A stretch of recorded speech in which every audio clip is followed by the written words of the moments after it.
Shalom, selamat pagi Bapak Ibu Saudara kekasih dalam Tuhan. Shalom. Belum semangat ya. Shalom Bapak Ibu, selamat pagi, selamat datang di tempat ini. Kami bersyukur, kami berterima kasih Bapak Ibu sudah datang ke tempat ini, sudah meluangkan waktunya untuk bersama-sama kita akan memuji, menyembah. Sebelum kita naikkan puji-pujian penyembahan kita pada pagi hari ini. Mari kita mau sama-sama mendengarkan deklarasi iman, Mazmur 91 dan juga Pentakosta ketiga. Kami persilakan tim multimedia.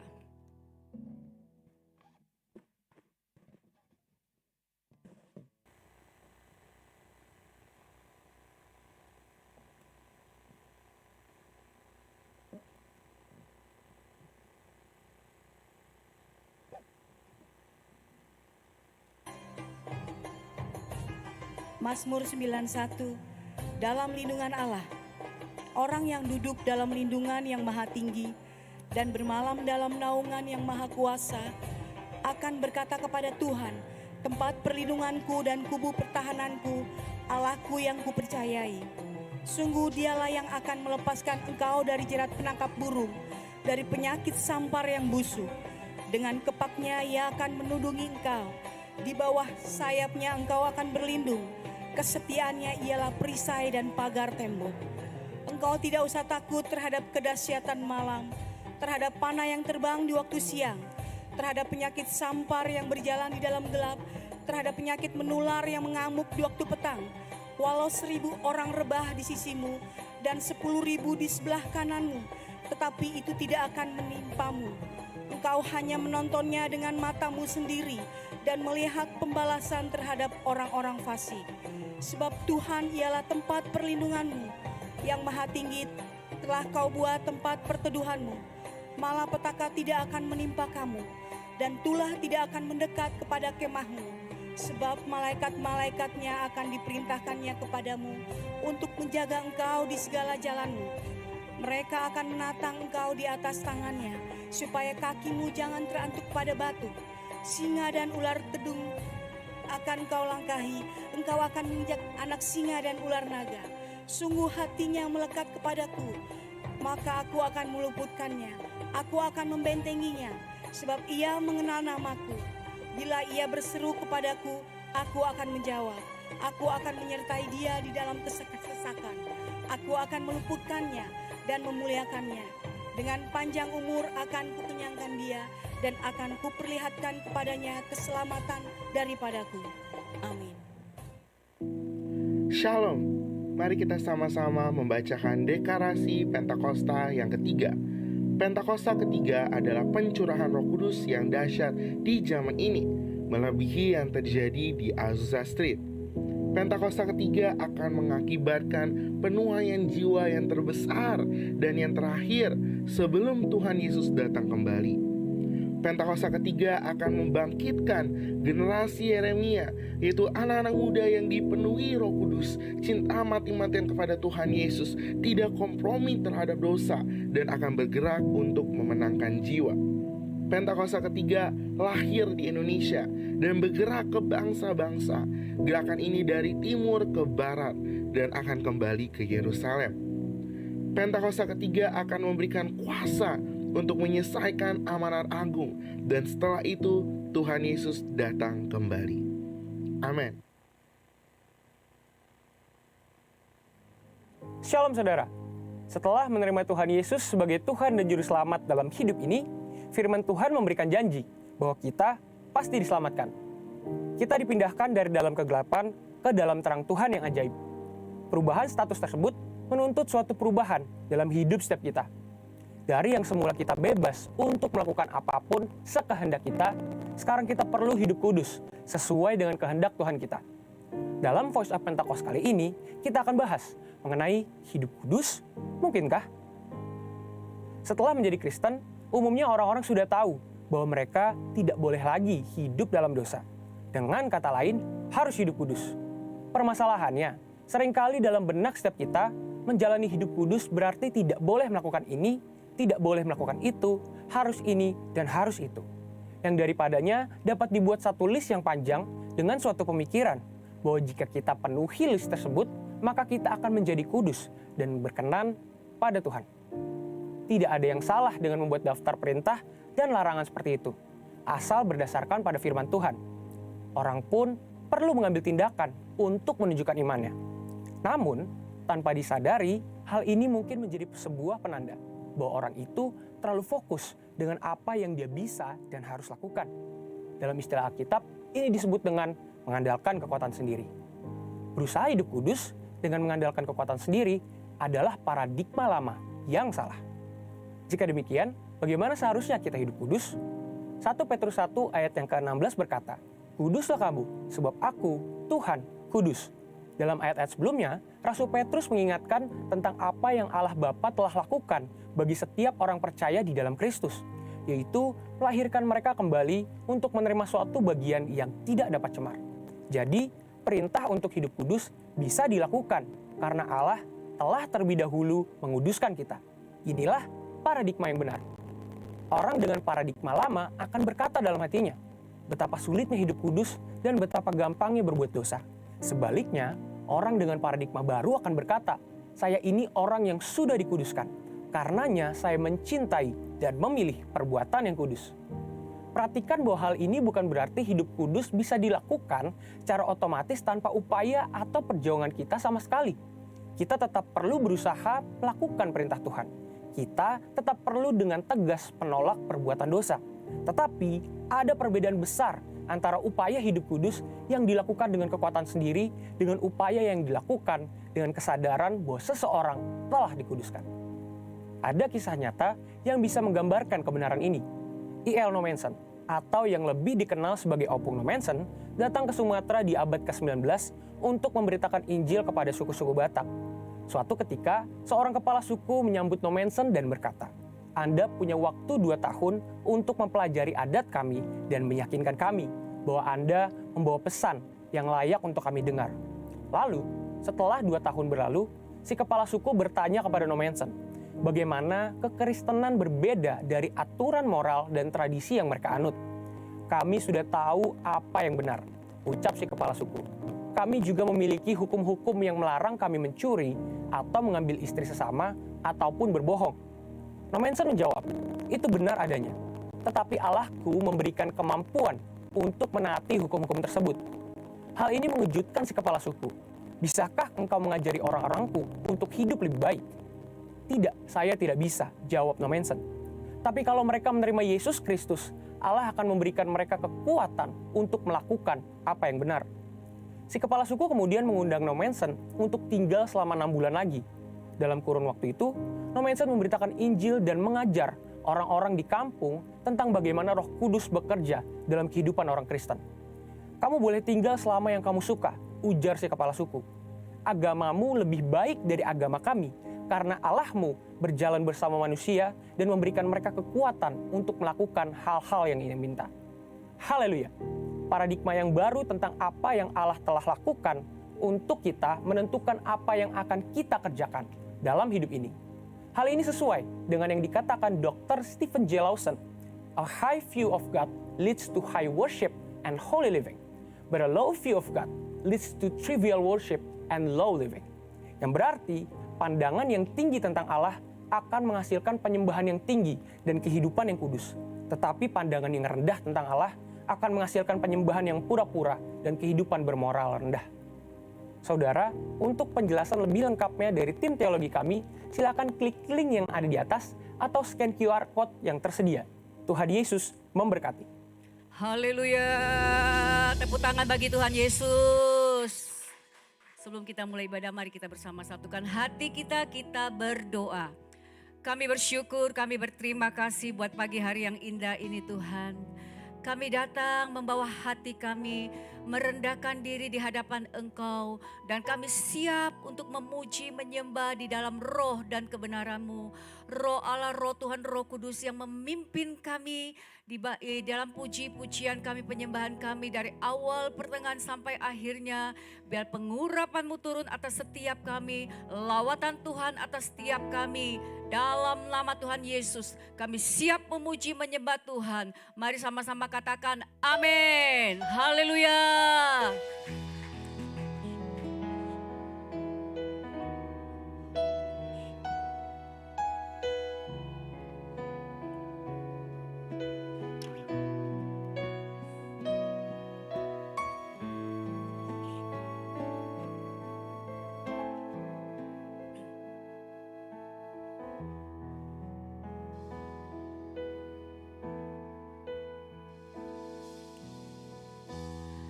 Hidupku karena anugerah-Mu,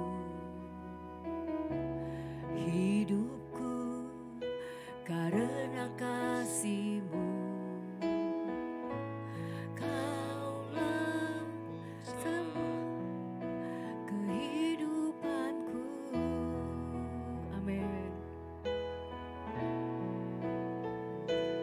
Ku hidup untuk menyenangkan-Mu.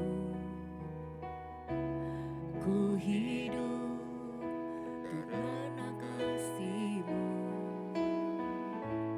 Kaulah penyembahanku, Kau yang layak. Kau yang layak. Haleluya. Kau yang layak. Kau layak disembah di dalam roh dan kebenaran. Kau yang layak. Kau yang layak. Kau layak disembah, ditinggikan untuk selamanya. Naikkan pujian ini dari awal. Haleluya.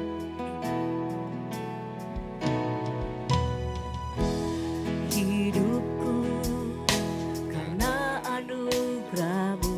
Amin.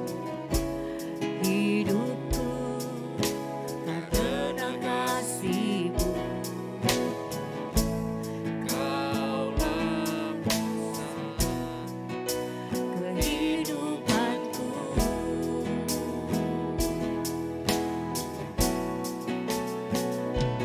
Ku hidup menyenangkan-Mu. Ku hidup menyenangkan-Mu. Kaulah pusat penyembahanku. Kau yang layak. Haleluya. Kau yang layak. Kau layak disembah di dalam roh dan kebenaran. Haleluya. Kau yang layak. Kau yang layak. Kau layak disembah, ditinggikan untuk selamanya. Kau yang layak. Haleluya. Kau yang layak. Mari saya mengangkat semua, bangkit beri, kita nyembah Tuhan. Haleluya.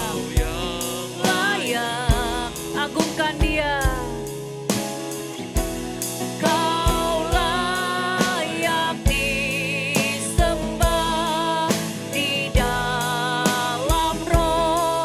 dan kebenaran. Kau yang layak, haleluya. Kau yang layak. Kau layak disembah, ditinggikan untuk selamanya. Lebih lagi, haleluya. Kau yang layak, amin. Kau yang layak. Kau layak disembah di dalam roh dan kebenaran. Kau yang layak, agungkan Dia. Kau yang layak. Kau layak disembah, ditinggikan untuk selamanya. Mari jemaat Tuhan memuji Tuhan. Mari angkat suaramu.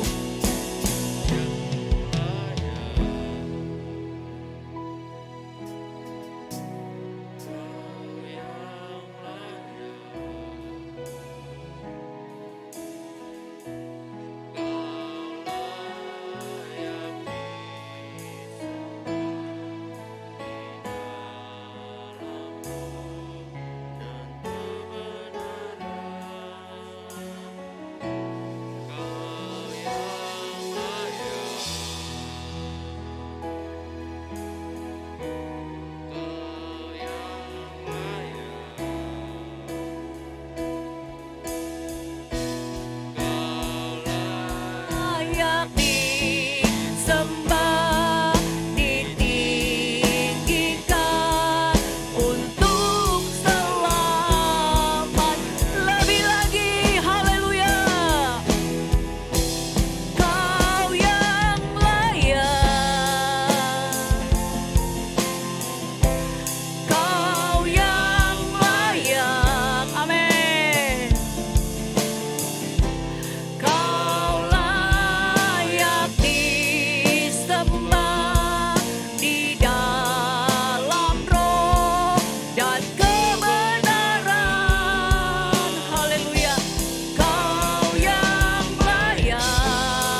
berbahasa roh, yang belum bisa berbahasa roh, panggil Yesus.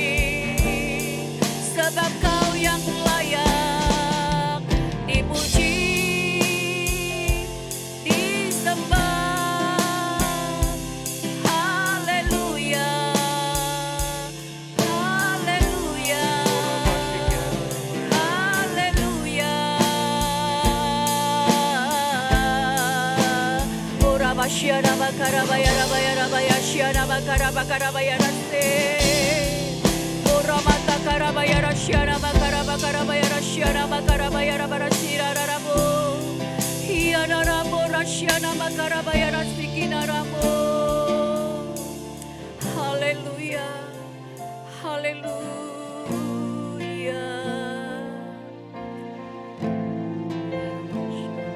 Terima kasih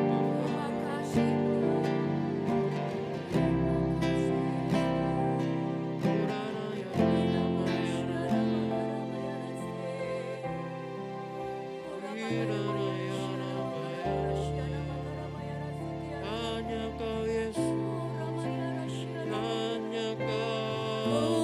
Rabaya Rashiana Makarabaya Rabaya Rabaya Rase Ora Makaramo. Haleluya. Irama Rashiana Makaramaya Rase Ora Marabaya Rabaya Rabaya Rabaya Rashiana Makarabaya Rabaya Rase Ora Matakaramo.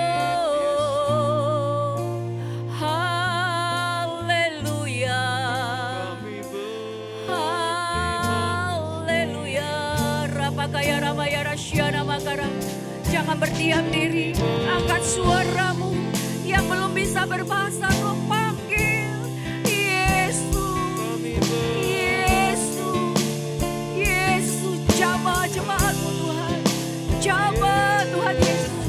Ora basyana makarabaya rabarabarasyana makarabaya rase Ora makarabaya rabo.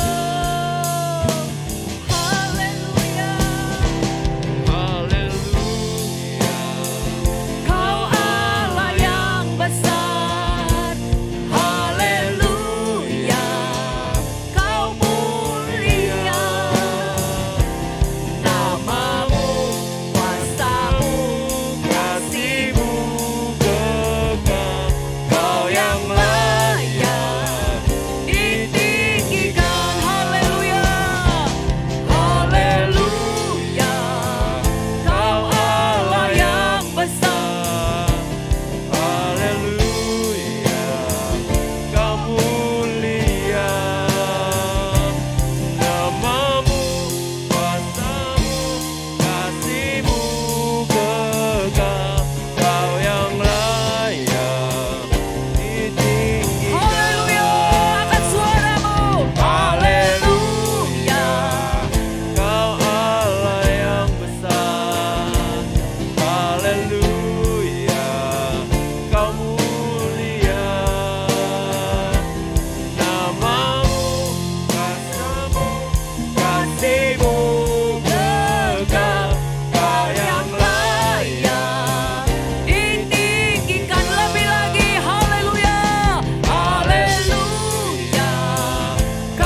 sukacita. Ada sukacita. Haleluya. Bebaskan rohmu. Sembah dia, puji dia. Hati yang kemarin waktu saya pinjaman itu. Hati yang gembira. Orang yang berseri-seri. Orang yang kita bersorak bagi Tuhan. Haleluya.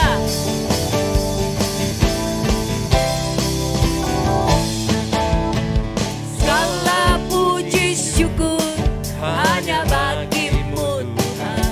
Amin. Sebab kau yang layak dipuja. Amin.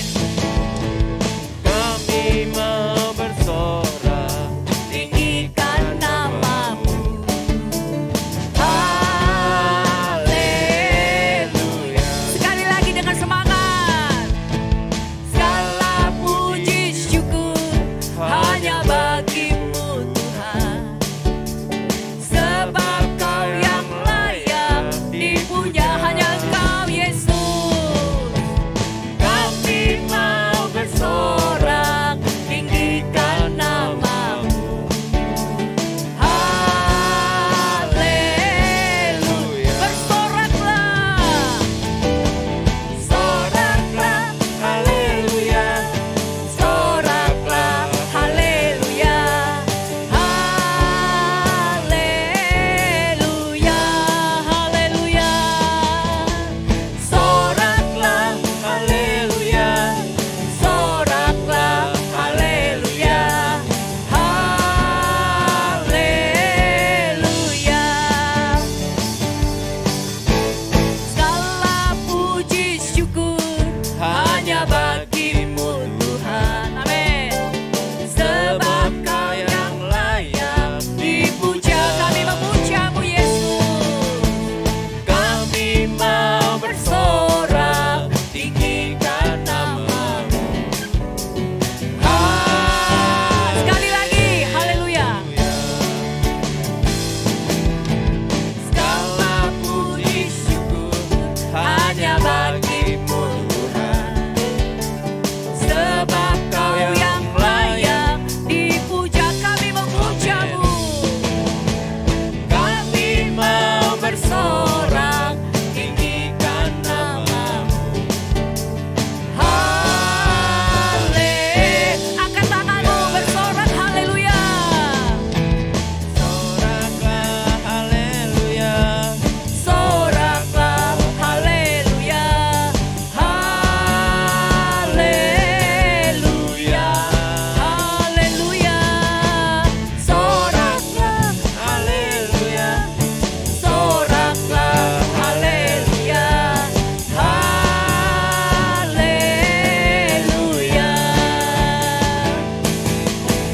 Soraklah, haleluya,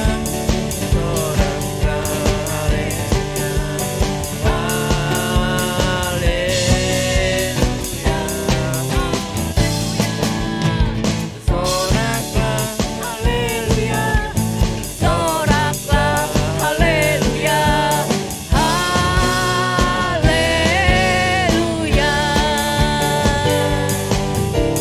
Haleluya.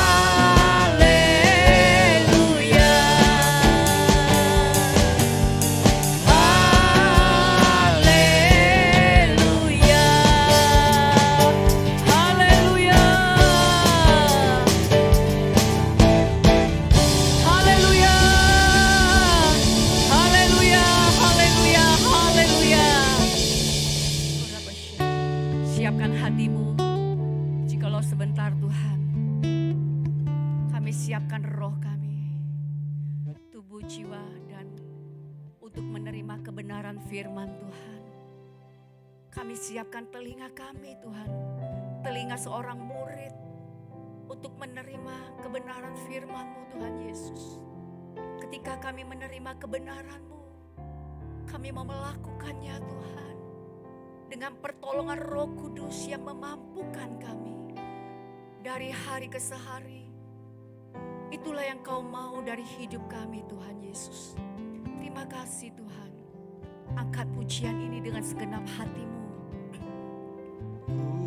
rindu Kau Tuhan, lebih dari segala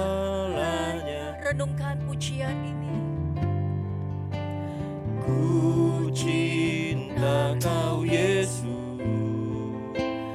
Kaulah dambaan hatiku. Angkat pujianmu. Ku rindu Kau Tuhan, lebih dari segalanya. Yes Lord. Ku cinta Kau Yesus, Kaulah dambaan hatiku. Angkat suaramu. Ku sembah Kau, ku puji Kau, selamanya tinggal di hadirat-Mu. Itu yang kami rindukan setiap saat Tuhan Yesus. Selalu mau menyenangkan Engkau Tuhan dari hidup kami dari hari ke hari. Ora pasyara bakara bayara barasyara barasyara bakara bayara. Haleluya.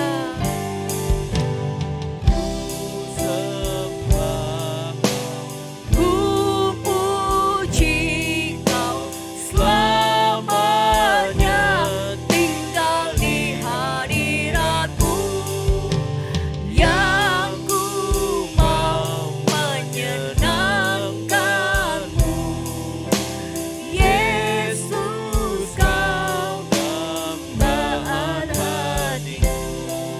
Renungkan pujian ini. Haleluya. Mau kita merindukan Tuhan.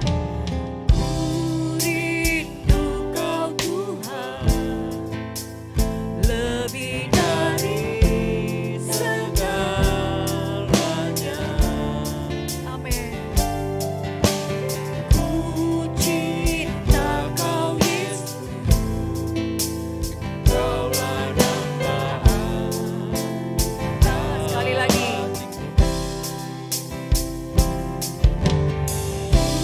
rindu Kau Tuhan, lebih dari segalanya.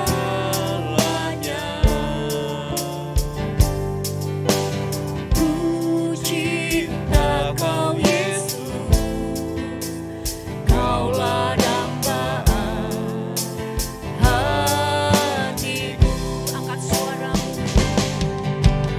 Ku sembah Kau, ku puji Kau, selamanya tinggal di hadirat-Mu.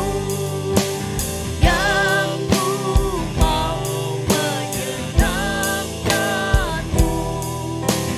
Yesus, Kau dambaan hatiku. Haleluya. Ku sembah Kau, ku puji Kau, selamanya tinggal di hadirat-Mu. Yang ku mau menyenangkan-Mu. Yesus, Kau dambaan lebih lagi. Haleluya.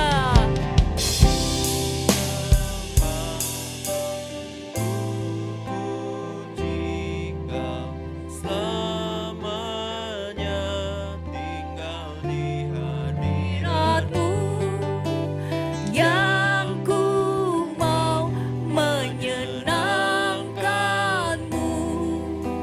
Yesus, Kau dambaan hatiku. Haleluya. Ku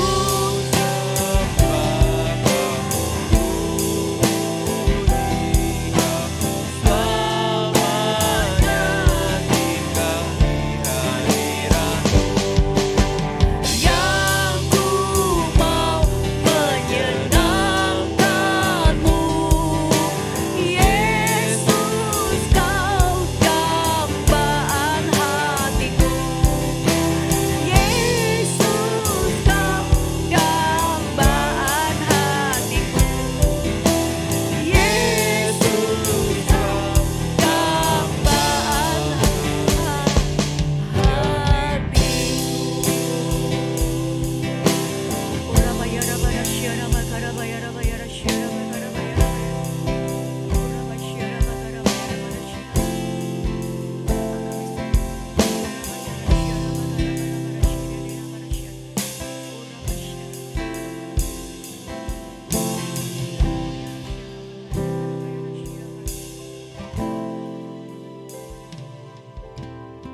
Shalom.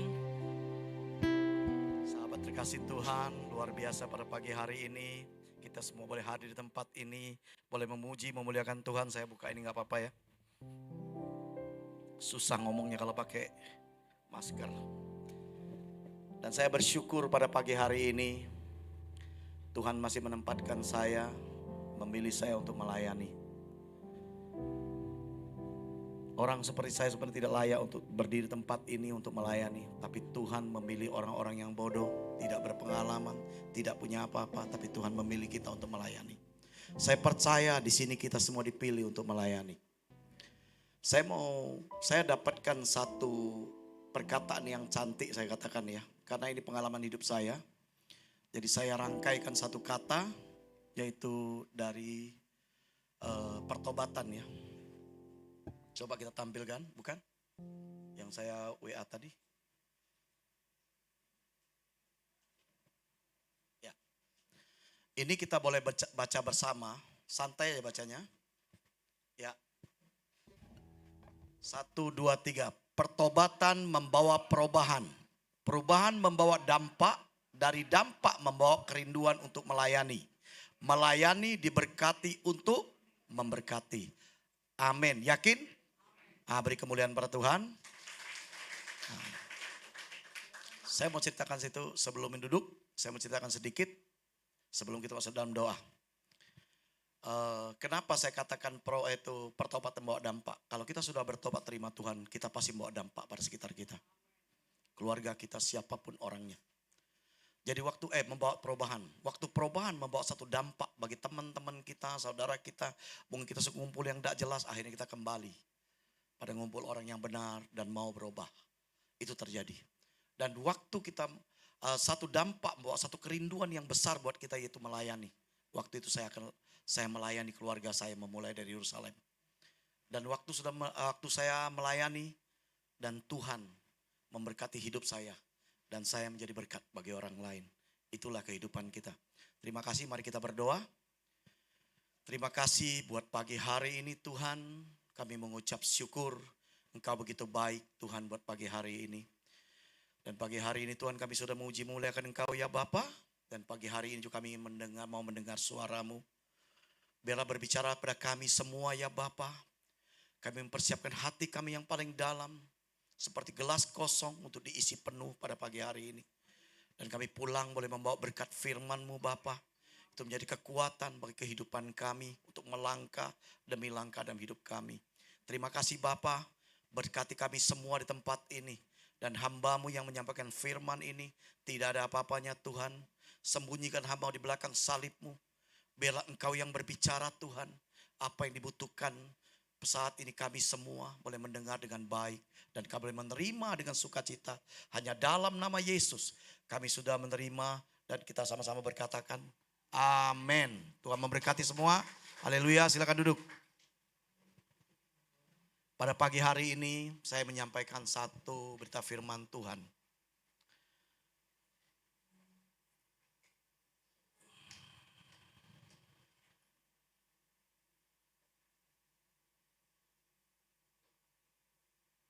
Ya. Saya kenapa pagi hari ini berkata untuk kita waktu kita bertobat membawa satu perubahan membawa satu dampak. Saya merasa dulu nih saya orang-orang yang tidak berguna. Saya katakan kenapa? Saya hidup dengan agama, dengan kekuatan saya sendiri. Dengan melakukan hal ini dan hal itu. Dan waktu saya bertobat terima Tuhan. Waktu saya menerima Tuhan saat itu sebagai juru selamat pribadi saya. Saya hidup berubah belum? Belum. Belum perubahan. Belum ada perubahan signifikan. Ya belum ada, tapi mulai berubah. Dan saya sangat bangga waktu saya berubah, saya dipilih Tuhan untuk melayani. Dan saya sangat-sangat bangga waktu itu, waktu saya bertobat, tidak lama saya melayani. Saya rindu keluarga saya bertobat. Begitu saya terima Tuhan, saya rindu keluarga saya juga terima Tuhan seperti itu. Tapi dengan cara yang salah, nanti saya akan ceritakan itu. Nah kalau kita rindu untuk melayani, di dalam Yohanes 12 ayat 26 dikatakan, barang siapa melayani aku, ia harus mengikuti aku. Dan dimanapun aku berada, di situ pun pelayanku berada. Barang siapa melayani aku, ia akan dihormati Bapakku. Itu yang luar biasa. Kalau kita dihormat oleh Tuhan, sebenarnya kita yang harus hormat sama Tuhan. Tapi firman Tuhan katakan Tuhan menghormati kita kalau kita melayani. Nah, hari ini saya berbicara tentang firman Tuhan, saya beri judul yaitu Tuhan sudah memilih kita. Kenapa saya katakan Tuhan sudah memilih kita? Kalau Tuhan tidak memilih kita, maka kita akan tidak diselamatkan. Kami Tuhan sudah memilih kita semua di tempat ini. Yakin? Bapak Ibu sudah dipilih hari ini? Amin, Tuhan memberkati. Saya percaya waktu Tuhan memilih saya dan saudara, itu ada rencana tujuan yang baik. Dan satu tujuan rencana yang indah buat dia. Karena manusia ini sudah jauh dari Tuhan dan dosa yang begitu berat melingkupi manusia. Sehingga manusia sulit sekali untuk melayani Tuhan. Sulit sekali dekat dengan Tuhan, bukan hanya melayani tapi sangat sulit. Dekat dengan Tuhan, membangun hubungan dengan Tuhan. Karena kita putus hubungan karena dosa. Nah, saudara dikasihi Tuhan. Saya ada 4 poin yang mau dibagikan pada pagi ini. Nah, di sini dikatakan ya, saudara dikasihi Tuhan, pelayanan pekerjaan Tuhan harus dilayani oleh orang-orang pilihan Tuhan. Nah, luar biasa di sini. Jadi kenapa saya dipilih yaitu melayani? Katakan sebelah Anda dipilih untuk melayani. Ya, katakan sebelah Anda bahwa kamu dipilih untuk melayani. Bukan sembarangan dikatakan ya. Kenapa kita dipilih? Yaitu melayani. Saudara dikasih Tuhan, pelayanan pekerjaan Tuhan harus dilayani oleh orang-orang pilihan Tuhan. Bukan sekedar orang yang cinta Tuhan dan rindu untuk melayani Tuhan. Pertanyaannya ialah, siapakah disebut orang pilihan Tuhan itu? Orang yang menyadari anugerah Tuhan, kemudian menyerahkan hidupnya, segenap hidupnya kepada Tuhan. Bukan soal kita, aku mau full time, aku mau part time, atau full heart, bukan itu. Tapi orang yang cinta Tuhan, atau artinya orang yang dipilih Tuhan, yaitu kita dipilih untuk melayani. Apa artinya pilihan Tuhan itu? Orang yang rela melayani Tuhan dengan kuasa Roh Kudus. Kalau kita melayani dengan kekuatan kita sendiri, akhirnya kita kecewa. Berapa kali saya katakan kepada teman-teman, waktu dia masuk ke gereja melayani, sudah melayan begitu masalah gelombang datang dalam kehidupannya. Itu sangat kelihatan. Masalah datang dalam gelombang kehidupannya, dia meninggalkan Tuhan. Saya udah melayani Tuhan kok. Bukti saya tidak diberkati. Saya udah melayani Tuhan kok. Mereka ngecewakan ke saya. Akhirnya kita, saya dan saya. Tapi orang yang diurapi Roh Kudus dalam pelayanan, itu beda jauh. Waktu kita disakiti, waktu kita mengalami masalah, kita rasa hati ini rindu dan kasihan kepada orang yang menghakimi kita. Kita kasihan lihat orang-orang itu kok seenak mulutnya menghakimi kita.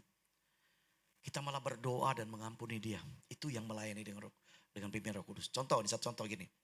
Waktu sering kita mengingatkan teman-teman kan. Sudah, kamu jangan begini, kamu jangan begitu. Ini begini, begini. Kemudian berulang lagi kita kasih tahu, jangan begini. Dan akhirnya terjadi masalah itu. Begitu terjadi kita datang dan marah. Benar? Pasti saya katakan, karena daging yang berjalan. Aku udah kasih tahu lu, jangan begini. Tapi lu lakukan, akhirnya begini hasilnya. Gitu loh. Kurang lebih pengalaman hidup masing-masing ya. Tapi itu terjadi dan akhirnya kita marah. Kalau orang yang dipimpin Roh Kudus, maka bukan marah yang keluar dari mulut bibirnya, tapi dia merasa prihatin. Karena orang yang dipimpin Roh Kudus, saya katakan, dia datang membawa satu damai, membawa satu dampak Roh Kudus itu. Yaitu Roh Kudus lembut, bukan marah. Kita akan datang kepada dia, Tuhan pasti memberi kekuatan kepada kamu. Tuhan pasti memberi jalan keluar pada kamu. Tuhan menyiapkan segala sesuatu buat kamu. Kenapa? Ada Roh Kudus di sini. Suami menyalahkan istri, istri menyalahkan suami. Kenapa? Aku udah kasih tahu Pak begini. Kamu gak mau dengar. Tapi saya mau kasih gambaran. Teguran tidak pernah menginsapkan manusia. Tapi Roh Kudus yang menginsapkan manusia. Akan dosa, pelanggaran, itu karena Roh Kudus. Bukan kekuatan manusia. Jadi ingat, kita harus dipimpin Roh. Kalau mau melayani dengan hati, dengan sungguh-sungguh. Saya mau katakan, saya ini gak layak untuk melayani. Kehidupan saya sangat-sangat tidak layak saya katakan. Saya kalau melihat hidup saya ini, siapakah saya ini? Bisa berdiri di tempat ini, dipakai Tuhan. Hanya sebagai alat Tuhan. Saya menangis, Tuhan kok saya dipilih untuk jadi pembicara? Siapakah saya? Saya ini orang gaptek, nggak ngerti bahasa Inggris, nggak ngerti semuanya. Tapi Tuhan masih mau pakai. Memang saya rajin baca dalam hidupnya. Sekolah S1 enggak selesai, tapi Tuhan masih pakai kita untuk melayani Tuhan. Untung masih bisa baca, saudara. Saya sangat bersyukur pada saat ini, gereja saya katakan gereja yang mulai dari awal, berapa bulan ini kita mulai. Tapi berkat Tuhan, jemaat Tuhan sudah mulai banyak. Dan Tuhan pasti memberkati hidup kita yang ada di tempat ini. Saya percaya kita semua dipakai untuk alat untuk melayani dalam wadah ini. Saya hanya menyampaikan firman ini singkat, tidak panjang ya. Mudah-mudahan sekitar 1,5 jam atau 2 jam. Tapi saya percaya firman Tuhan mendarat buat kita. Bahwa kenapa Tuhan memilih kita yang luar biasa di tempat ini. Nah, saya mengulangi di sini. Jadi orang yang dipilih oleh Tuhan untuk melayani bukan sekedar orang yang cinta Tuhan atau dengan kekuatannya sendiri untuk bahwa kita menyadari hanya anugerah Tuhan semata-mata lah kita dipilih untuk melayani. Ya. Nah, apa artinya dipilih Tuhan? Sorry, aku pakai kacamata aja nggak kelihatan angkanya.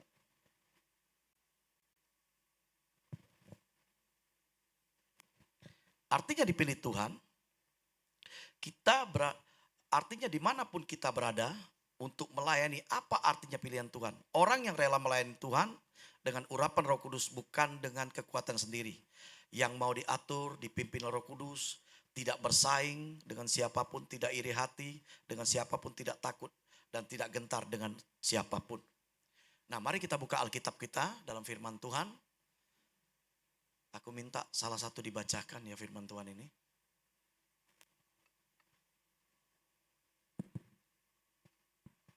Apa artinya dipilih Tuhan? Saudara-saudara sesuku mereka, orang-orang Lewi yang lain diserahkan melakukan segala pekerjaan di kemah suci rumah Allah. Tetapi Harun dan anak-anaknya berkewajiban membakar korban di atas mezbah korban bakaran dan di atas mezbah pembakaran ukupan dan melakukan segala pekerjaan di tempat maha kudus serta mengadakan pendamaian bagi orang Israel. Tepat seperti yang diperintahkan Musa, hamba Allah itu. Inilah keturunan Harun, Eleazar anaknya, dan anak orang ini ialah Pinehas, dan anak orang ini ialah Abisua, dan anak orang ini ialah Buki, dan anak orang ini ialah Uzi, dan anak orang ini ialah Zeranya, dan anak orang ini ialah Merayot, dan anak orang ini ialah Amaria, dan anak orang ini ialah Ahitub, dan anak orang ini ialah Zadok, dan anak orang ini ialah Ahimaes. Ya, ini di 1 Tawarik 6 ayat 48 sampai 53. Saya baca firman Tuhan ini, ternyata kita ini dipilih secara luar biasa untuk melayani Tuhan bukan karena kita orang hebat, saudara. Saya ada bagi di 4 poin di sini. Poin pertama dikatakan seperti ini. Ya. Poin pertama, kita dipilih Tuhan bukan karena kita hebat. Bukan kita kuat, bukan kita benar, dan kita suci. Jika demikian, mengapa Tuhan memilih kita? Nah, sebelum masuk ke poin, orang yang melakukan pekerjaan Tuhan di kemah suci adalah, saya mau jelaskan sedikit tentang firman Tuhan ini. Orang yang melakukan pekerjaan kemah suci, rumah Allah bukanlah sembarangan orang, tetapi harus dari suku Lewi. Itu dipilih sendiri oleh Tuhan, 12 suku. Dan mereka dipilih dan dikuduskan untuk Tuhan. Harun dan anak-anaknya berkewajib membakar korban bakaran di mezbah bakaran dan melakukan segala pekerjaan di tempat maha kudus serta mengadakan perdamaian bagi bangsa Israel. Jadi semua dengan sisilah yang jelas dan pilihan Tuhan yang tepat. Bukan kemudian Allah melakukan perkara-perkara yang dahsyat, karena itu pekerjaan Tuhan dalam hal-hal yang dahsyat bisa terjadi jika setiap orang hidup di dalamnya. Dan orang-orang pilihan Tuhan yang terbaik yang Tuhan pakai sebagai alatnya. Saya mau kasih gambaran dalam firman Tuhan ini. Di 1 Tawarik 6 ayat 48 sampai 53 ini. Kalau kita baca di Tawarik ini kadang-kadang ngantuk. Sisila, kemudian pelayanan, imamat, memang benar seperti itu. Tapi saya baca firman Tuhan ini secara luar biasa Tuhan. Tuhan memakai anak-anak Tuhan yang benar-benar dipilihnya. Saya percaya hari ini di gereja Tuhan ini.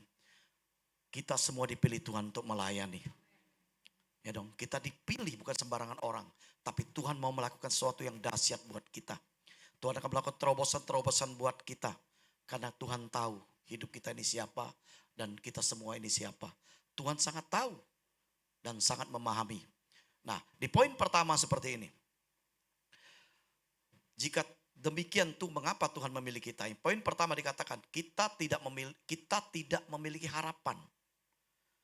Tuhan menciptakan manusia dalam kemuliaannya ketika manusia sedang menuju ke neraka. Maka tidak ada lagi harapan sebab manusia itu telah tertipu, terseret, terpengaruh oleh kuasa kegelapan atau dosa. Saya ulangi lagi. Ketika Tuhan menciptakan manusia, maka Tuhan menciptakan manusia dalam kemuliaan. Sedang kemuliaan dan untuk menuju ke neraka. Maka tidak ada lagi harapan sebab manusia telah tertipu. Kita terus terang aja. Kita ini sudah tertipu dan jauh daripada keselamatan. Dan banyak di dunia ini. Teman-teman sekitar kita sudah tertipu dengan namanya agama. Tapi di situ tidak ada keselamatan. Mudah-mudahan kalau kita beribadah maka kita akan selamat. Kita berbuat baik. Tapi manusia tidak bisa berbuat baik. Karena berbuat baik pasti ada jasanya yang kita minta. Apapun itu. Kita memberi dari kelebihan. Bukan dari kekurangan kita. Dan tidak seorang pun bisa berbuat baik. Perbuatan baik kita firman Tuhan katakan seperti kain kotor. Di situ firman Tuhan katakan. Jadi tidak ada seorang pun bisa berbuat baik. Dikatakan tidak berdosa atau buat baik. Tapi Tuhanlah yang membuat kita baik. Nah, dikatakan seperti ini. Saya ulangi lagi. Ketika Tuhan menciptakan manusia, maka Tuhan menciptakan manusia dalam kemuliaan. Itu tujuan utama Tuhan. Ketika manusia sedang menuju ke neraka, maka tidak ada lagi harapan. Sebab manusia tertipu, terseret, terpengaruh oleh kuasa kegelapan. Itulah sebab Tuhan harus memilih kita semua. Jika tidak, maka kita akan binasa. Yang pertama kita pasti binasa. Tuhan memilih kita untuk melepaskan kita dari segala tipu daya iblis. Tuhan mengubah kita dari hamba dosa menjadi hamba kebenaran. Yang pertama, dari hamba iblis menjadi hamba Tuhan. Dari hamba kebinasaan menjadi hamba kekekalan. Karena untuk dalam kemuliaan Tuhanlah kita dipakai. Ya. Yang kedua, karena jika demikian mengapa Tuhan tidak memilih kita? Kedua, karena kita tidak punya keinginan, kita punya keinginan tapi kita tidak punya kemampuan. Dikatakan seperti ini. Tuhan mengerti kita punya keinginan untuk menjadi pribadi yang baik dan benar. Tetapi karena dosa yang begitu menguasai kita, maka akhirnya kita tidak mampu. Tidak seorang pun mampu yang mengalahkan namanya dosa. Siapa di sini sudah mengalahkan dosa, hidup baik-baik? Saya mau kasih tahu, Tuhan itu begitu besar kasihnya buat kita. Sangat besar kasihnya buat kita. Saya sampai malu kalau lihat Tuhan. Tuhan ini kalau lihat kita, kita ini nggak benar begitu. Harus satu-satu dimasukin ke neraka itu. Angkat satu, masuk ke neraka, cemplungin satu-satu. Benar dong kalau lihat kita. Ini saya kasih berubah, nggak berubah, masukin cemplung. Kalau saya jadi Tuhan, tapi saya bukan Tuhan. Kalau saya Tuhan, gawat bisa. Saya katakan. Tapi Tuhan tuh baik. Dia nggak nyemplung kita ke neraka satu. Tapi dia liatin kita, maka Tuhan tidak pernah tertidur. Dikata Tuhan tidak pernah tertidur buat kita. Kenapa saudara? Karena dia tahu kelakuan kita, dia liatin aja. Lucu-lucu anak Tuhan itu ya.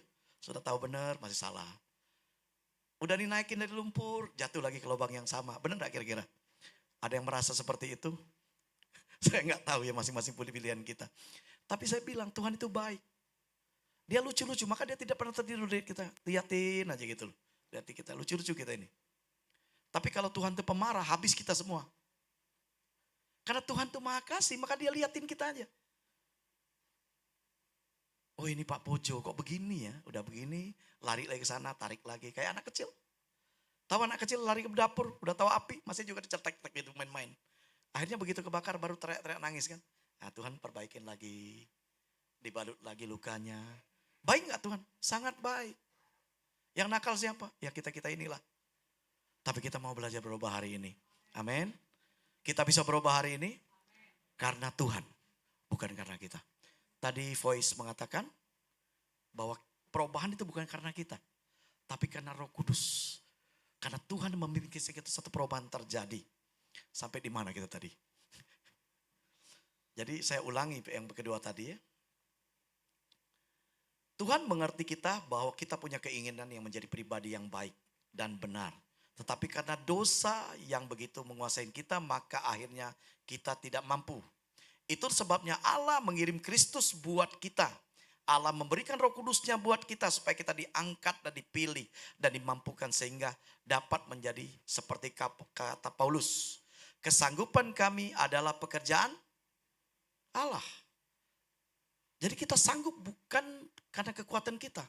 Dalam pelayanan Paulus yang paling besar, ya saya katakan saya menyeberang ke Asia. Kalau kita lihat pelayanan, itu kita harus buka kitab Paulus. Tapi saya tidak bicara ke situ. Tapi hari ini kita bicara sikap hati untuk melayani. Ya kita dipilih sikap hati untuk melayani. Nah, yang ketiga, kita cepat aja biar cepat habis. Tapi turun dulu satu ini. Nah, di sini kita mau melayani. Di sini ada 4 kotak ya. 4 kotak ini dikatakan di sini masing-masing kita tahulah keadaan kita. Tidak mampu tapi mau. Kemudian yang kedua mampu dan mau. Yang ketiga tidak mampu dan tidak mau. Ini luar biasa ini orang. Ya ini kalau kita ada di sini bertobatlah. Mampu tapi tidak mau. Nah itu juga harus bertobat.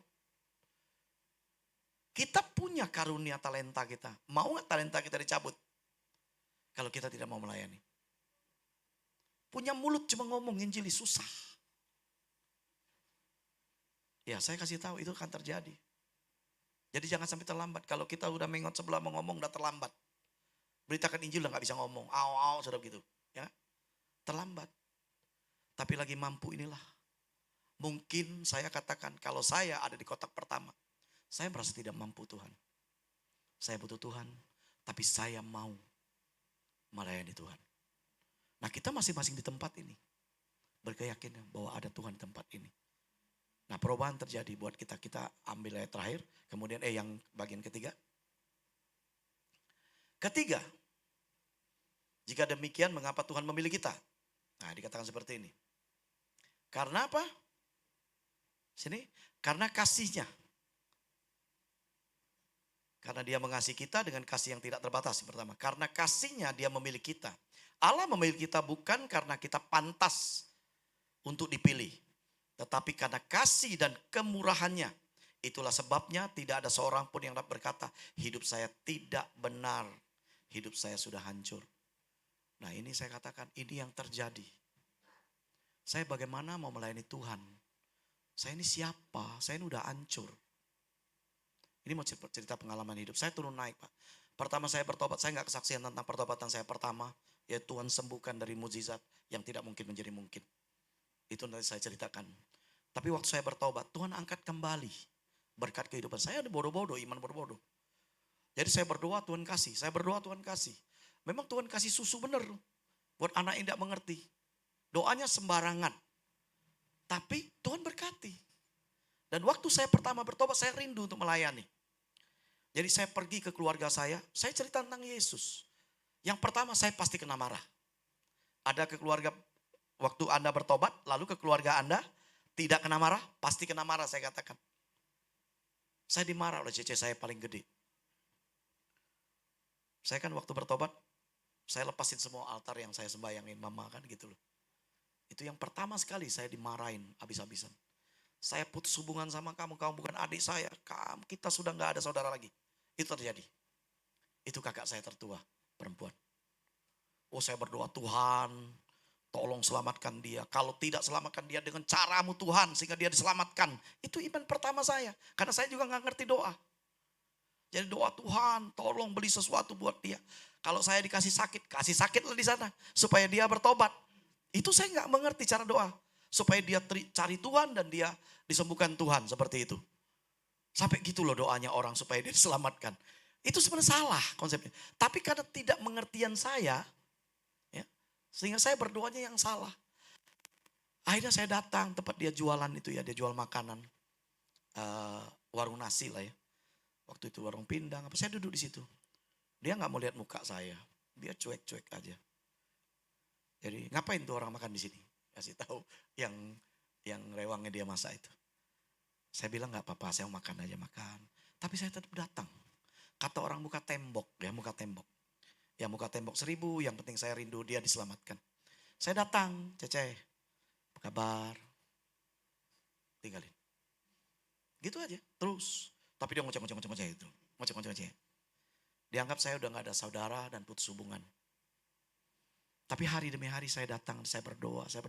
Sampai istri saya berdoa. Berdoa. Nah yang luar biasa terjadi. Anaknya yang gede sakit. Nah ada batu empedu dia. Dia teriak sakit luar biasa. Dan saya berdoa, Tuhan tolong. Saya ceritain, nah dia ingat saya itu sakit yang gak mungkin sembuh. Ada nama sosok Yesus yang menyembuhkan. Didoakan. Dia cari saya. Kamu datang deh katanya. Dek kamu datang. Yosef sakit. Datang. Saya datang ke situ. Dan benar. Lalu masuk rumah sakit. Besok harus operasi karena pecah katanya segala macam. Dokter bilang begitu. Saya doain aja, doain. Kemudian saya nggak ngerti doa. Saya undang seorang hamba Tuhan. Waktu itu gembala kami doain. Besok jam sekian mau operasi. Saya minta tolong cek ulang deh. Sampai hari itu anak itu sembuh. Sampai hari ini saya katakan. Siapa yang nyembuhi? Tuhan Yesus. Karena mau melayani. Itu terjadi saudara. Nah hal-hal yang luar biasa Tuhan mau lakukan. Perkara kecil. Banyak sekali. Dan satu hal lagi ya. Waktu pertama saya bertobat. Ini lucu ya kisahnya. Pertama kali saya bertobat. Saya ini sudah hancur, sudah nggak benar, nggak layak dipikirkan. Tapi waktu saya pertama bertobat, saya pergi namanya ke rumah sakit. Ke rumah sakit, salah satu rumah sakit di sini. Dulunya gini, saya itu kan nggak pernah pakai celana-celana panjang, jarang lah kecuali lagi pacaran ya, ngapelin calon istri, baru celana panjang, cakep-cakep gitu kan. Sesudah nikah, saya itu pakai celana pendek. Kenapa saya celana pendek saudara? Teman-teman di sini, karena gini, saya itu peternak ayam. Jadi kalau saya celana panjang ke peternakan itu, nggak ada yang deket juga saya pikir ya. Apalagi cewek-cewek cantik nggak ada yang deket. Istri nggak pernah cemburu saya katakan. Nggak pernah cemburu, karena apa? Bau kotoran saudara. Ya kan, dari kandang ayam. Deket-deket nggak ada yang mau. Jadi nggak perlu cemburu istri. Aman gitu loh. Karena kan dari kandang ayam kan. Setiap kali pagi ke kandang ayam, sore. Jadi aman. Saya ini orang baik gitu loh kurang lebih.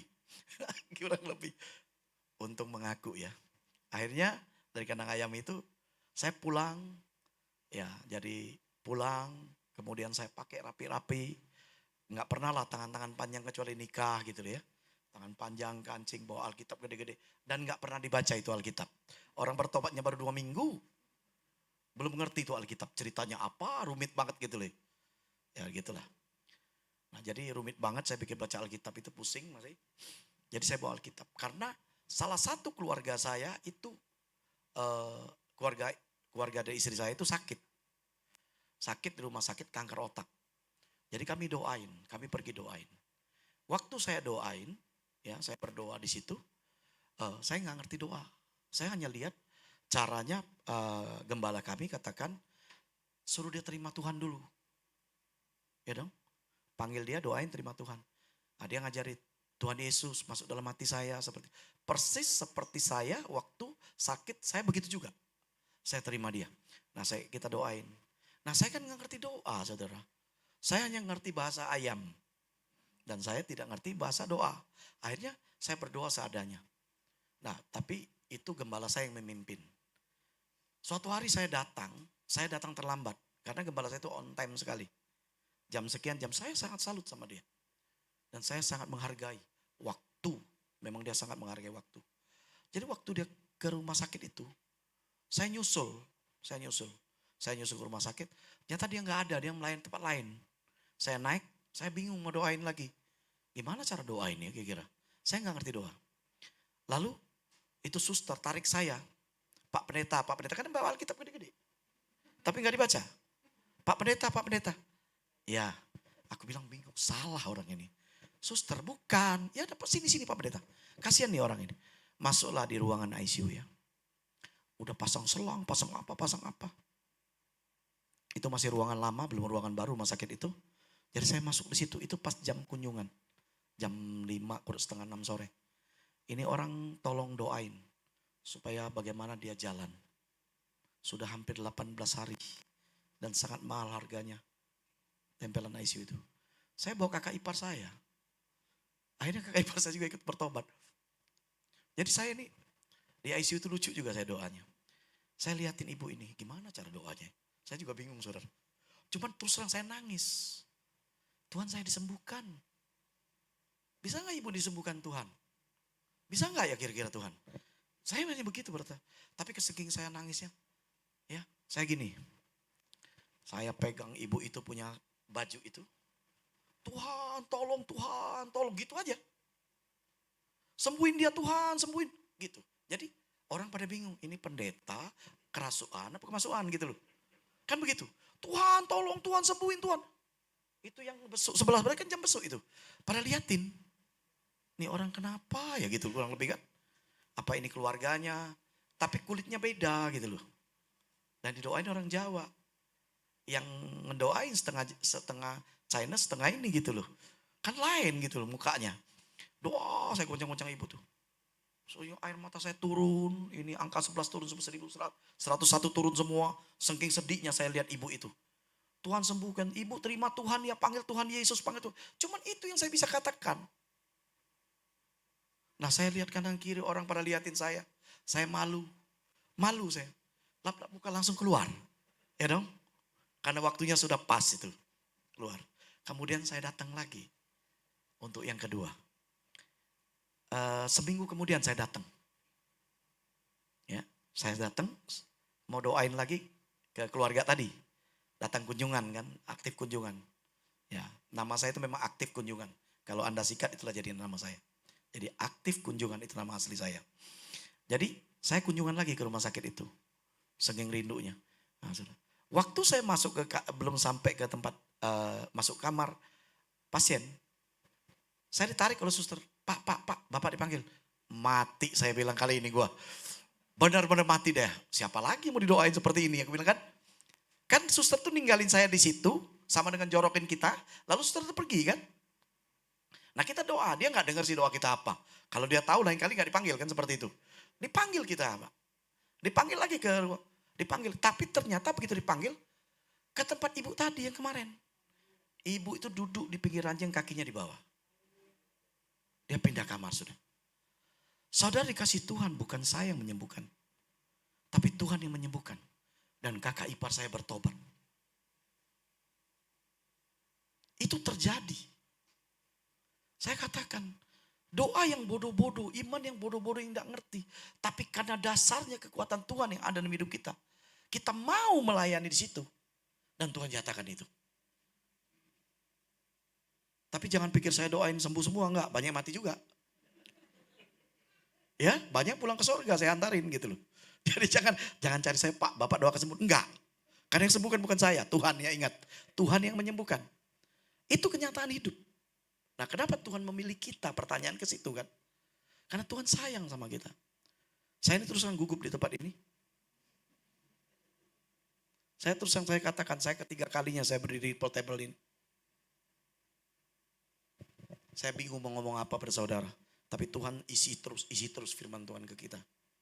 Dan saya nggak ngerti, terus terang saya nggak ngerti ya dari segala hal. Di gaptek lah saya katakan, saya belajar untuk mengetik. Saya belajar dari sini karena saya bermain di asuransi.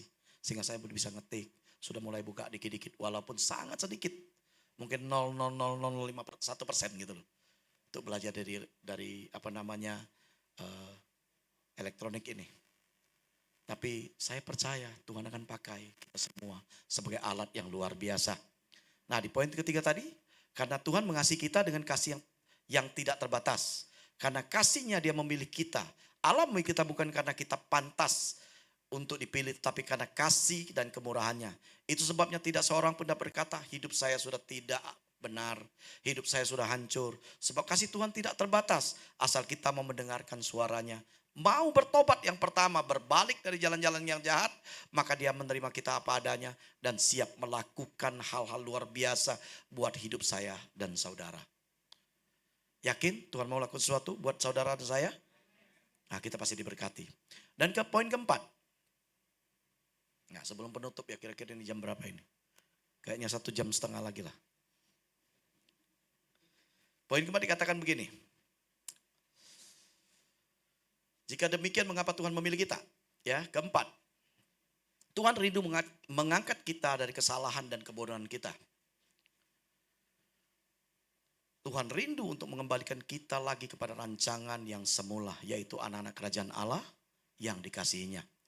Tuhan menciptakan kita bukan untuk menderita, tapi untuk hidup dalam kuasa dan berjalan dalam kehendaknya yang sempurna. Ini firman Tuhan yang luar biasa buat kita semua pada pagi hari ini. Saya mau kasih tahu, kalau kita mau melayani, ngomong ada masalah. Semua dalam pelayanan hidup kita, perjalanan hidup kita, semua mengalami goncangan masalah. Saya buka satu ayat ya buat kita. Yaitu di Lukas 8 ayat 23. Kita lihat perjalanan murid Yesus di sini. Ini kita bicara pelayanan ya. Boleh? Dan ketika mereka sedang berlayar, Yesus tertidur sekonyong-konyong, turunlah taufan ke danau sehingga perahu itu kemasukan air dan mereka berada dalam bahaya. Berapa di Matius juga ada di situ, mereka hampir tenggelam. Kalau baca ayat selanjutnya, mereka akan binasa. Tuhan, kami akan binasa seperti itu. Kita akan binasa. Saya mau katakan firman Tuhan ini. Saya dapat firman Tuhan ini waktu saya mulai perjalanan ekonomi saya lagi hancur. Jadi firman Tuhan ini seperti ini. Saya rema firman Tuhan ini kejadiannya. Jadi Yesus itu memilih ke-12 muridnya untuk melayani, ya dong. Dan muridnya melayani Tuhan Yesus, benar? Dia ikut pelayan Tuhan Yesus menjadi murid. Lalu dalam pelayanan dekat nggak mereka dengan Tuhan Yesus? Dekat dong, ngobrol masalah apapun, saling ngobrol dong. Berbincang, mungkin persoalan hidup mereka tidak tertulis di Alkitab. Tapi pasti mereka bicarakan tentang Tuhan. Tetapi dalam perjalanan hidup mereka sudah melakukan hal besar bersama dengan Tuhan. Lalu Tuhan ngomong, perintah Tuhan loh, marilah kita bertolak ke seberang. Ya kalau kita baca ayat sebelumnya. Marilah kita bertolak ke seberang. Lalu dalam perjalanan itu angin topan badai datang. Tuhan di mana? Tertidur di belakang. Aku mau tanya, Tuhan bisa tidur di belakang? Tuhan ngomong dalam firman Tuhan tidak pernah tertidur. Tapi Tuhan tertidur di belakang katanya. Kata firman Tuhan dikatakan. Murid-muridnya berusaha mendayung sekuat tenaga. Karena mereka adalah pelaut-pelaut handal. Mereka adalah penangkap-penangkap indahan handal. Benar tidak? Mereka mampu mengatasi segala sesuatu seharusnya. Tapi mereka itu pasti tenggelam saat itu. Saudara dikasih Tuhan, kita mungkin tiap hari berdoa. Tiap hari dekat dengan Tuhan. Tapi ada saat-saat badai itu datang buat kita. Ada saat goncangan hidup buat kita datang. Sakit penyakitkah, masalah ekonomikah, segala persoalan bisa datang kapan waktunya.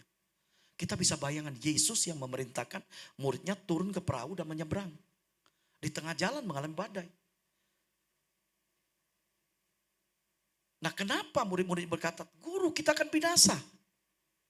Pertanyaan kenapa? Padahal sebelumnya Tuhan Yesus melakukan mukjizat loh. Banyak mukjizat Tuhan lakukan, mereka melihat.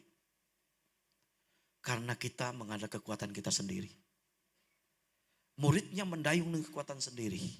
Memompa mungkin ya mengeluarin air dengan kekuatan sendiri. Mereka untuk menyelamatkan diri dengan kekuatannya sendiri. Begitupun kita semua. Begitu banyak kita mengandalkan kekuatan kita sendiri. Padahal kita hanya membangunkan Yesus dalam hidup kita. Setiap saat. Ya saya lihat, saya iri sama Ani, ikut EPT, ikut apa. Membangunkan Yesus setiap saat dalam hidup kita. Apa namanya? Membangun intim sama Tuhan itu. Sekalipun badai goncangan boleh datang, tapi Tuhan akan izinkan itu berlalu. Itu yang luar biasa. Dan pasti berlalu, saya katakan. Waktu Tuhan ngomong teduhlah laut teduh, maka teduh. Jadi di situ ada Tuhan sebenarnya persoalannya. Hanya hal yang tidak kita pikir yang tidak dipikirkan muridnya, yang tidak muridnya itu mengandalkan kekuatan sendiri dan tidak pernah membangunkan Yesus dari awal. Harusnya mereka bangunkan, ajak ngobrol bersama. Mungkin tidak terjadi seperti itu. Tapi mereka merasa mampu mendayung perahu dengan baik, melakukan dengan baik. Dianggap Tuhan tidak berpengalaman di situ. Tapi Tuhan izinkan gelombang itu datang buat kita.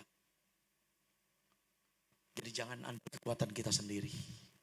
Andalkan Roh Kudus yang ada di hidup kita ini. Waktu kita percaya. Tuhan pasti buka jalan demi jalan buat kita. Dia pasti meredakan badai dalam hidup kita. Persoalan boleh datang, masalah boleh datang dalam hidup kita. Sebesar apapun badai dalam hidup kita, Tuhan pasti beri kemampuan melaluinya dengan baik. Asal kita setia dan mau melakukannya. Itulah yang terjadi di keempat ini Tuhan Yesus memberkati kita. Dan penutup, coba ditampilkan. Kesimpulan. Banyak yang dipanggil, sedikit yang terpilih. Kita dipanggil dan terpilih. Tapi hanya yang mau dan rela berserah penuh untuk dipilih. Tuhan berkenan di hadapan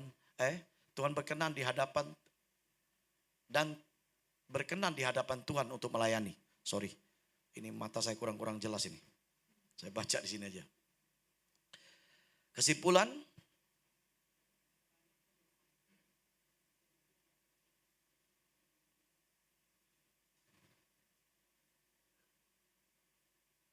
seperti pagi ini, tetapi pertanyaan banyak yang dipanggil, sedikit yang terpilih. Kita dipanggil dan terpilih, tetapi hanya yang mau dan rela berserah penuh untuk dipilih Tuhan, berkenan di hadapan Tuhan untuk melayani Tuhan. Dan pagi hari ini saya percaya, di 4 kota itu di mana kita berada saat ini.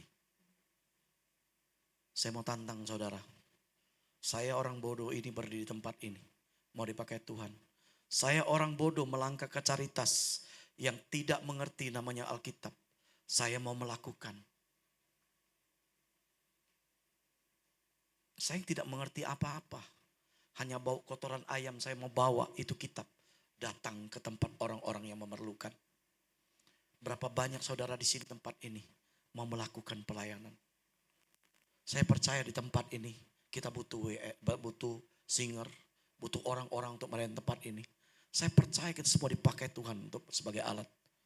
Kalau kita mau, daftarkan diri Anda di tempat ini. Kita melayani dari kecil.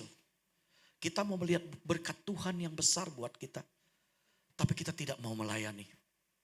Kita mengandalkan kekuatan kita. Oh, saya ada klien hari ini, Minggu saya nggak bisa. Saya harus temui A, C, B. Pada Minggu ada tempat kita melayani. Mendengar suara Tuhan. Kita melayani Tuhan. Seminggu 1 kali. Selesai pekerjaan ada doa, kita datang berkumpul. Rindu untuk mendekat dengan Tuhan. Membangunkan Tuhan dalam hidup kita. Saya kenapa membangunkan Tuhan dalam hidup kita? Karena kita harus membangun hubungan. Kalau kita biarkan Tuhan tertidur dalam kehidupan kita, kapan kita majunya? Akhirnya kita dengan kekuatan kita sendiri. Tadi firman Tuhan jelas katakan, kalau kita mengandalkan kekuatan kita mendayung dengan apapun, kita akan sia-sia. Dan gelombang akan menenggelamkan kita. Tinggal tunggu tanggal main dan saatnya. Masa depan kita Tuhan firman katakan jelas. Masa depan Tuhan sudah siapkan. Tuhan kembalikan kita ke semula untuk kemuliaan. Untuk dipakai sebagai kemuliaan alat Tuhan. Tapi balik ke kita semua. Maukah kita berubah saat ini? Maukah kita berbalik dan bertobat? Dan saya katakan di sini, saya tidak mampu Tuhan. Di poin pertama, saya tidak mampu. Tapi saya mau dipakai Tuhan. Tapi hari ini, kalau saudara dikasih Tuhan mau, angkat tangan mari kita berdiri, kita berdoa. Khususnya yang mau melayani Tuhan hari ini. Bangkit berdiri, mau melayani Tuhan. Saya mau melayani Tuhan. Saya membangun hubungan dengan Tuhan. Saya mau hidup dalam Tuhan. Saya mau berdoa untuk saudara. Terima kasih ya Bapa, ya Rabbasikira Lababas. Terima kasih ya Bapa. Engkau sudah pakai hamba-Mu sebagai alat-Mu yang pemula sekali Tuhan. Yang belum mengerti kebenaran. Hamba melangkah di satu rumah sakit yang hamba tidak mengerti. Dan hamba tidak bisa berdoa saat itu. Tapi Engkau pimpin dengan seadanya mulut bibir ini. Kau pakai Bapa. Seolah-olah hamba ini malu dengan keadaan. Tapi Engkau Tuhan memakai hamba-Mu untuk tidak dipermalukan. Engkau menyembuhkan ibu itu dan ibu itu sembuh secara total Tuhan Yesus. Yang tidak punya harapan. Dokter bilang tinggal tunggu saatnya, kalau dicabut alatnya dia akan berhenti bernapas. Tapi saat itu Tuhan tolong, Tuhan bangunkan dia dan Tuhan selamatkan dia. Dan dia bukan seagama kita, dia di seberang kami. Tapi hari itu waktu saya datang seminggu kemudian itu, dia menerima Tuhan Yesus sebagai juru selamatnya. Dan luar biasa terjadi Tuhan Yesus. Dan hari ini anak-anak berdiri di tempat masing-masing di bangkunya Tuhan. Mereka menyerahkan diri untuk melayani Engkau ya Bapa. Mereka punya kerinduan biar urapan-Mu turun di atasnya. Roh Kudus pimpin dari hati masing-masing. Biar mereka saat ini mungkin punya kemampuan, tapi belum mau. Tuhan beri kemampuan dan mau melayani dengan sungguh-sungguh. Yang saat ini belum mampu Tuhan melakukan apapun, Tuhan pun pakai secara sungguh-sungguh asal dia mau. Buka hati kalian masing-masing. Tuhan, katakan pada Tuhan, Tuhan saya mau melayani. Tuhan saya mau melayani. Tuhan saya mau melayani, Tuhan saya mau melayani. Saya dipilih untuk melayani Engkau ya Bapa. Tuhan tolong saya. Tuhan tolong saya mau melayani. Maka hari ini saya percaya Tuhan.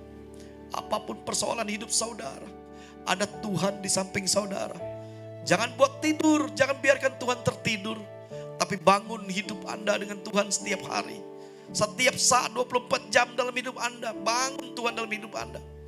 Bahwa Tuhan akan mengerti apa persoalan hidup, kehidupan kita masing-masing. Dan Tuhan akan pakai kita sebagai alatnya luar biasa. Tuhan berkati mereka saat ini Tuhan Yesus. Dengan berkat yang luar biasa Tuhan. Jangan biarkan mereka terlena Tuhan. Jangan biarkan mereka hancur Tuhan. Tapi angkat sesuai rencana-rancangan-Mu yang indah. Dan Kau sudah memilih mereka semua di tempat ini. Maka Engkau akan angkat, Engkau akan pakai cara luar biasa dengan urapan-urapan yang baru. Dengan paradigma yang baru, pemikiran yang baru, dengan urapan-Mu yang luar biasa turun di atasnya. Biar kuasa Tuhan menyertai saat ini. Dan kami percaya Tuhan Yesus, sekali lagi Engkau urapi. Sekali lagi kuasa-Mu turun di atasnya. Sekali lagi firman tertanam dalam kehidupan kami semua ya Bapa. Di dalam nama Yesus kami sudah berdoa dan bersyukur, sama-sama kita katakan amin. Tuhan memberkati kita semua. Haleluya.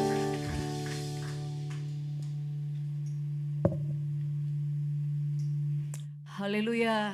Semua diberkati oleh Tuhan Yesus. Lambaikan tanganmu, beri kemuliaan bagi nama Tuhan Yesus. Haleluya. Baik, sebelum kita berdoa, saya minta waktu beberapa menit. Ya, amin. Baik, kini tiba saatnya hati yang berbahagia jikalau kita bisa memberi. Mari kita berdoa, kita berdiri, kita angkat persembahan kita pada pagi hari ini. Kita mau berdoa. Bapa, kami bersyukur, kami berterima kasih Tuhan Yesus. Karena Tuhan sudah memberkati kami. Tuhan, saat ini kami mengangkat tangan ke surga. Kami berdoa Tuhan Yesus. Di dalam nama Tuhan Yesus, setiap persembahan kami, persembahan umum, perpuluhan, misi, ataupun Tuhan persembahan yang pertama Tuhan Yesus. Semuanya ini di dalam nama Tuhan Yesus kami kuduskan, kami sucikan dengan kuasa-Mu. Sehingga Tuhan Yesus, apa yang sudah kami Tuhan berikan ini menjadi satu dupa yang harum Tuhan.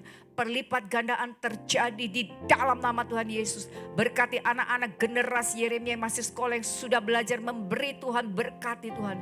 Berkati bapak-bapak Tuhan Yesus. Kami tahu masa-masa ini Tuhan Yesus adalah menurut manusia dunia adalah masa yang susah. Tetapi kami anak-anak Tuhan Yesus. Ketika kami Tuhan Yesus menjadi pelaku firman-Mu. Menabur, memberikan perpuluhan, memberikan persembahan Tuhan, menabur di ladangnya yang subur Tuhan Yesus. Engkau pasti Tuhan terus memberkati kami, mengangkat kami Tuhan Yesus. Terima kasih Tuhan, terima kasih. Berkati seluruh umat-Mu Tuhan Yesus yang sudah menyediakannya. Kembalikan berlipat-lipat, melimpah-limpah. Hanya di dalam nama Tuhan Yesus kami sudah berdoa, kami bersyukur. Haleluya, amin.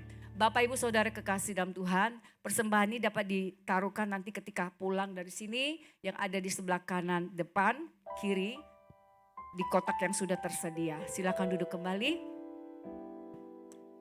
Sebentar kita akan mendengarkan beberapa pengumuman minggu sepekan ini. Silakan.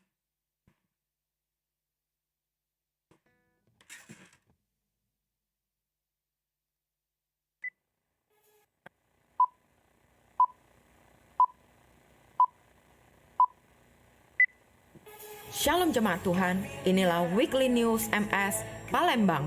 Cool Day diadakan setiap hari Kamis jam 18.30 atau setengah 7 malam bertempat di Ruko Sekretariat Tembesu nomor 1132B. Untuk alamat yang lebih lengkap dapat menghubungi kami tim pengerja yang ada. Ibadah Minggu 14 Agustus 2022 jam 10 pagi bertempat di Kompleks Raja Wali Village lantai 2 Palembang. Kita akan dilayani oleh Pastor Husin Alay. Kebaktian kebangunan rohani dengan tema Masa Penuaian telah tiba akan diadakan pada hari Jumat 19 Agustus 2022 jam 18.30 bertempat di Kompleks Raja Wali Village lantai 2 Palembang. Kita akan dilayani oleh Pastor Benny dan Angelia Krisbianto dari Philadelphia, USA, Amerika. Kami mengajak untuk semua Bapak Ibu dapat hadir bersama-sama, mengajak kawan-kawan yang lain untuk bersama-sama kita rasakan hadirat Tuhan di tempat ini. Doa puasa diadakan setiap hari Sabtu jam 10 pagi bertempat di Komplek Raja Wali Village lantai 2. Baptisan air diadakan setiap minggu kedua. Untuk info yang lebih lanjut dapat menghubungi para pengerja yang bertugas di ibadah raya. Bagi Bapak Ibu, saudara-saudari yang membawa kendaraan pribadi, kami menyediakan stempel untuk flat parking. Stempel dapat diminta di konter belakang setelah selesai ibadah. Bagi jemaat yang baru pertama kali hadir, kami mengucapkan welcome home, welcome to Miracle Service Palembang. Selamat datang. Dan kami mengucapkan terima kasih atas kehadiran Bapak Ibu di tempat ini. Kami rindu untuk dapat melihat Bapak Ibu kembali di tempat ini dan beribadah bersama-sama dengan kami. Tuhan Yesus memberkati. Mari kita bangkit berdiri. Doa ya, Bes.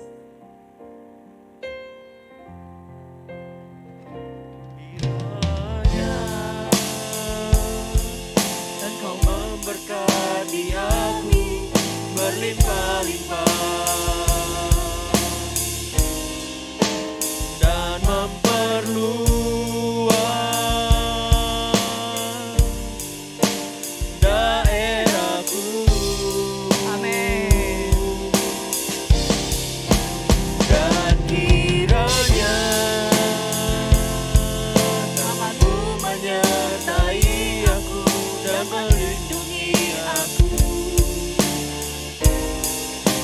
daripada malapetaka,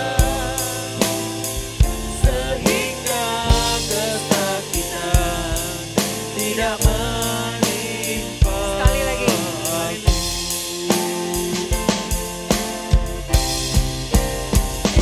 Kiranya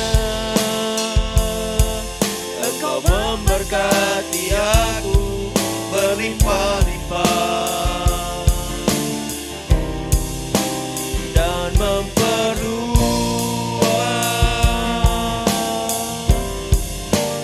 daerahku.